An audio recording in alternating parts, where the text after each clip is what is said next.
विद्यार्थी मित्रांनो, आज आपण 26 जानेवारीसाठी छोटेसे सोपे भाषण पाहणार आहोत। अध्यक्ष महोदय, गुरुजन वर्ग व येथे जमलेल्या माझ्या बालमित्रांनो, प्रजासत्ताक दिनाच्या सर्वांना शुभेच्छा व माझा तुम्हा सर्वांना नमस्कार।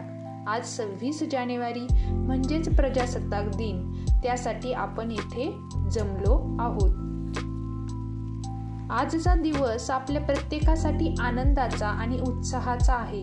आजच्या दिवशी 26 जानेवारी 1949 रोजी आपल्या देशाने संविधान स्वीकारले आणि 26 जानेवारी 1950 रोजी खऱ्या अर्थाने आपल्या देशात प्रजासत्ताक राज्य सुरू झाले।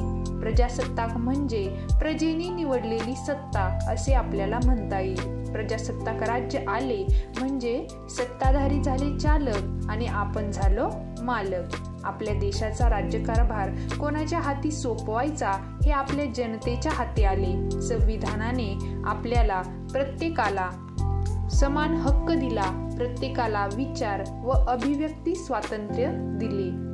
संविधानामुळे आज आपला देश सर्व जगात सर्वात मोठी व सशक्त लोकशाही असलेला देश बनला आहे।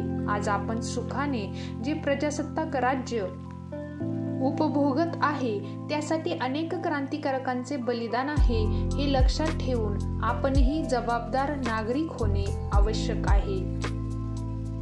आपल्या देशासाठी लढणाऱ्या प्रत्येक वीरांना वंदन करूया। आपल्या देशात नेहमीच समता, बंधुता आणि शांतता राहावी यासाठी आपण नेहमीच प्रयत्न करू असा निश्चय करूया।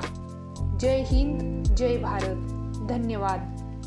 भाषण आवडले असेल तर एक लाईक नक्की करा आणि आपल्या मी मराठी या यूट्यूब चॅनलला सबस्क्राईब करायला विसरू नका। तुम्हाला कोणत्या विषयाचे भाषण हवे आहे ते आम्हाला कमेंट करून नक्की सांगा।